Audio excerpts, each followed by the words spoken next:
Good morning, everybody. Got my coffee, got my vape. Let's talk a little.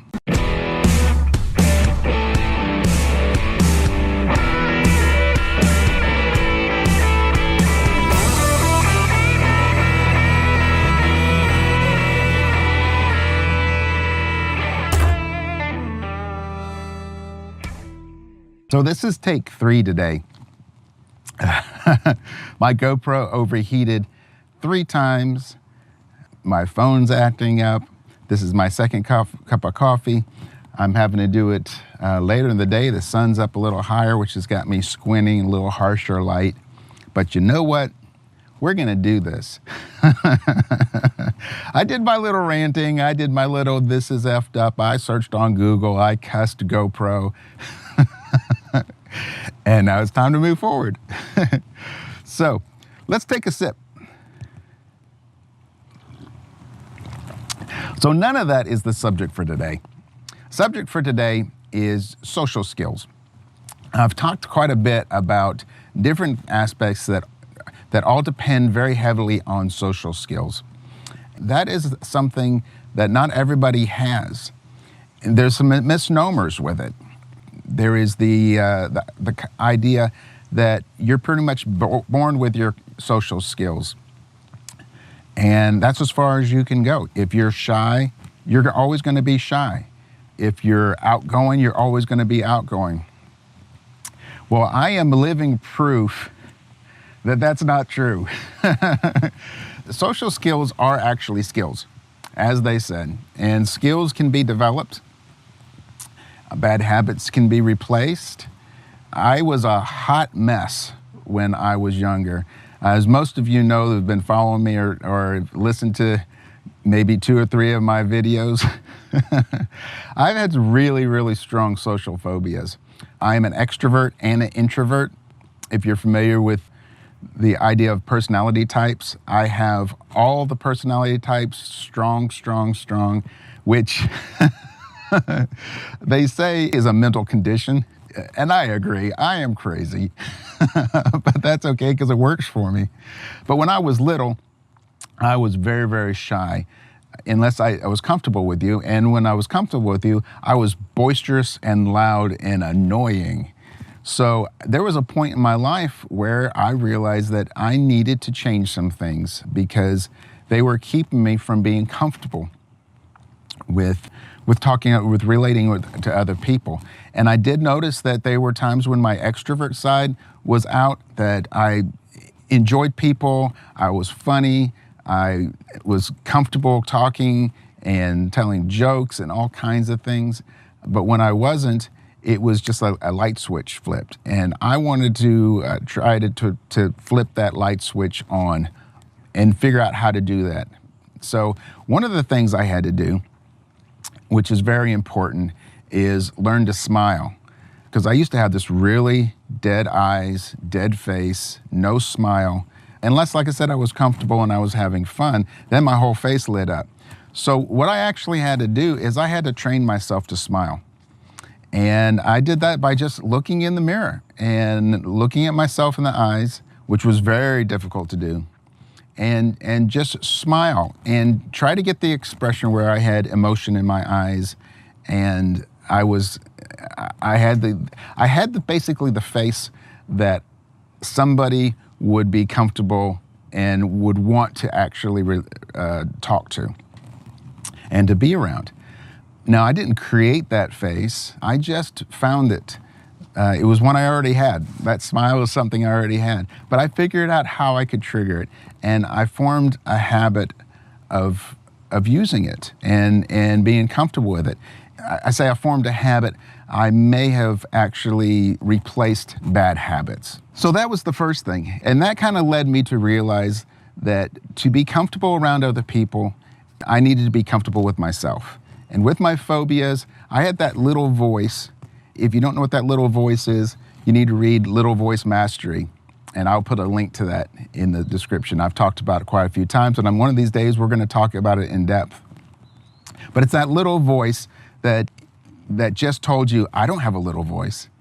But it's this running tape. We hear much more than we ever hear yes in our lives, and criticisms. And this is the little tape that's going over and over and going like, who do you think you are? Why do you think you could do that? That was horrible. That was stupid, and calls you all kinds of names. Well, you've got to reprogram that. I know it sounds hokey. I know self-talk has gotten a lot of bad rap in the day because salesmen use it and personal development, and if you don't understand it, that it's this goofy thing where you look into the mirror and you say, hey, I'm a winner, and all these things. But you know, it actually works. Is it comfortable at first? Hell no. You feel like you're gonna die a horrible, sickening death when you do it. You feel stupid, you feel embarrassed. It's really difficult to do.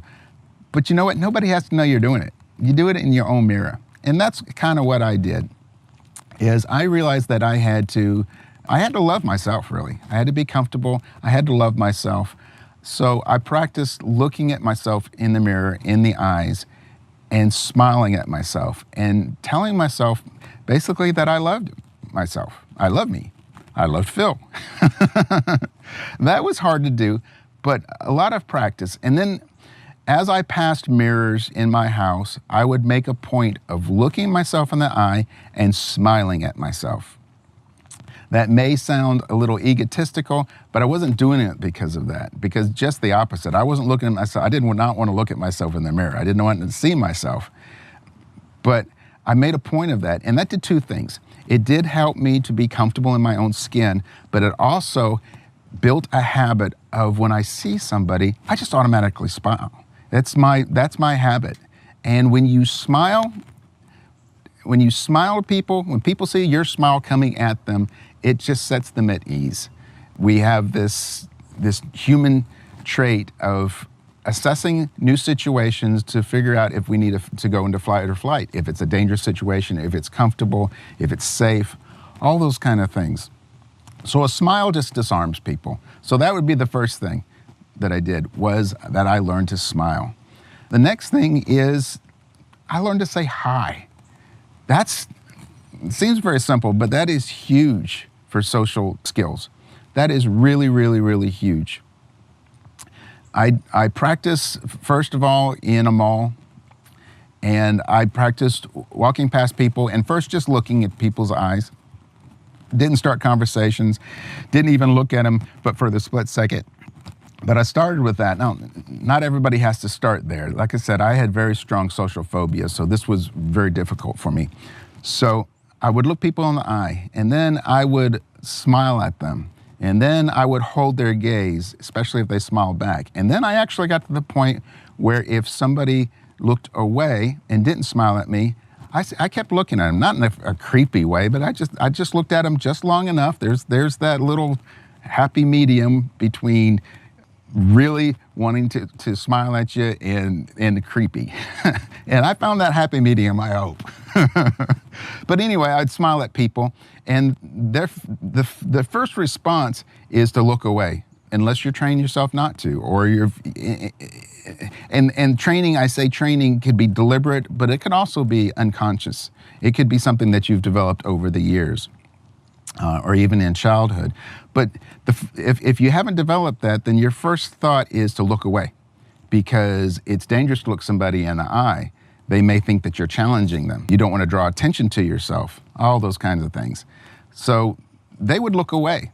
If I continued to smile just long enough, a lot of times they would look back and they would smile, because they would look away and they'd realize, I didn't want to do that, and they would smile. So that's the other thing is just, the next step was to just say hi to people. You know, it didn't have to be actually in words. It could be just a nod, just, hey, hey, or if I was in a situation where I was trying to introduce myself or I could actually talk to somebody, I would start with hi, and I would start with a handshake. I know that handshakes probably aren't as popular as they used to be. But especially if you're in a professional situation, it's still important to have a handshake. It really does make a difference. Handshakes is a totally different subject, not to be too hard, not to be too soft, not to be too long, not to be too short. look to somebody in the eye when you shake their hand. All of those things have wrap around that we could really go into rabbit holes with. But I just learned to shake people's hands. I shake women's hands, I shake men's hands, unless they don't want to shake hands. And I can feel them out. If there are people that just don't want to be touched. They're just not open people. And that's fine. I definitely don't want to challenge that if I want to have a relationship with them. And of course, the relationship could be a split second and never again, or it could be years and years and years. It's all a relationship. So learn to say hi. Then the other thing I did was I learned to look around and figure out what we had in common. One of the easiest things for people to fall back on, because it's comfortable to start conversations, is the weather. Because you know what? If you live within 5, 10, 20 miles of somebody, you're sharing the weather.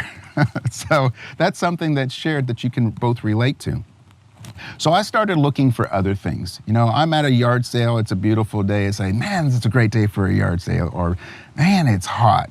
That'll start a conversation. A lot of times it's not going to make any kind of long, in-depth conversation, but it will open the door to finding other things. Then the next thing was to find something interesting about that person. How did I find out interesting things about people?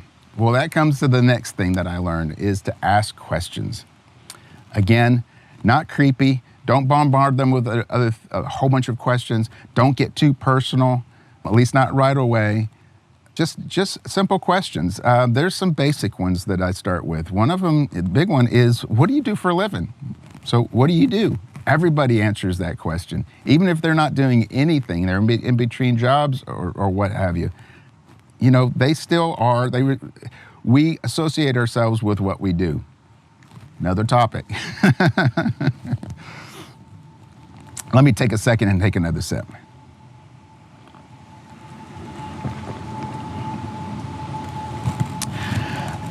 One thing that really, really helps with social skills and being able to relate to people is to understanding those personality types that I alluded to earlier.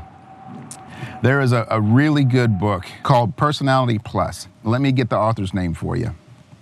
Florence Littauer, and I'll leave that link in the description. And while I'm at it, Learning Social Skills, the quintessential book, How to Make Friends and Influence People by Dale Carnegie.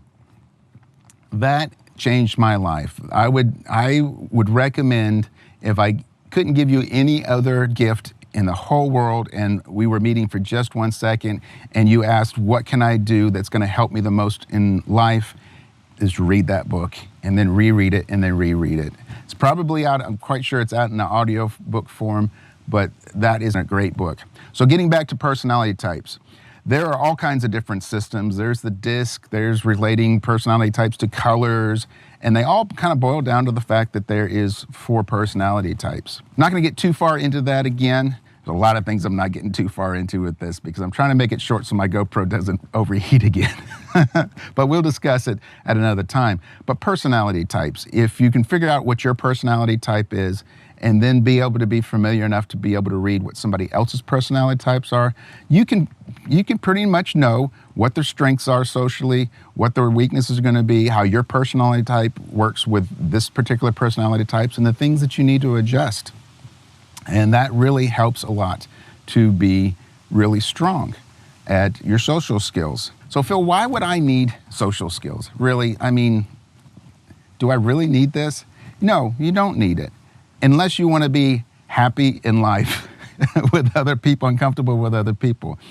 And if you want to do any kind of business, you need to have social skills to be successful out of it. Yeah, in this day and age, you can sit behind a keyboard and you can do business.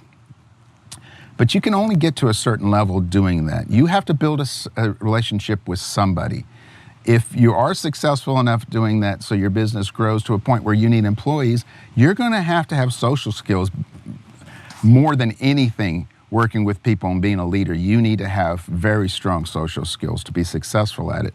So one other thing that is really, really important and helps quite a bit that I was about to say I'm terrible at, but it's been one of my biggest challenges, and that is remembering people's names. using people's names. My brain goes so fast that I ask somebody their name or I introduce myself and they start saying their name and I'm already thinking about what I'm going to ask them or what I'm interested in with them or what have you. I really have to train myself to stop and listen to their name and then use it again so I remember it. I have a memory like a steel sieve. So I have to trick myself into remembering things.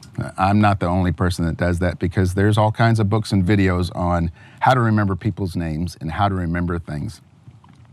But somebody's name is the most beautiful word that anybody could ever hear. They love to hear their name. Again, it can be overused, but that is really important.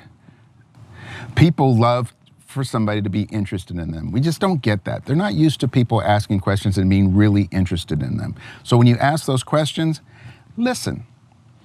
I've talked about this before. You ask a question and then you shut up. You don't think about what's the next question I'm going to ask. They don't think about what their shoes look like. You don't think what I would answer this question. You don't think about, they start a story and it's like, one-upping them, what is that thing? You don't think about anything about what they're saying. And if you're thinking about a question, think about what they just said that you want to ask a question about. But just sit and listen. Become a very good listener, and you will have tons of friends. You will be great with people. That is a huge, huge, huge nugget. Finally, something that I had to get used to. I think I really did really well with this, and that is the awkward silence.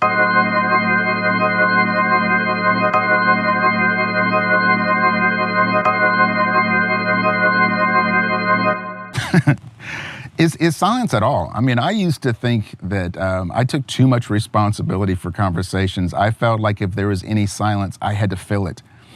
I was very uncomfortable with silences, and especially awkward. I could not stand awkward silence at all. It was like fingernails on chalkboard. It was like death by 1,000 cuts.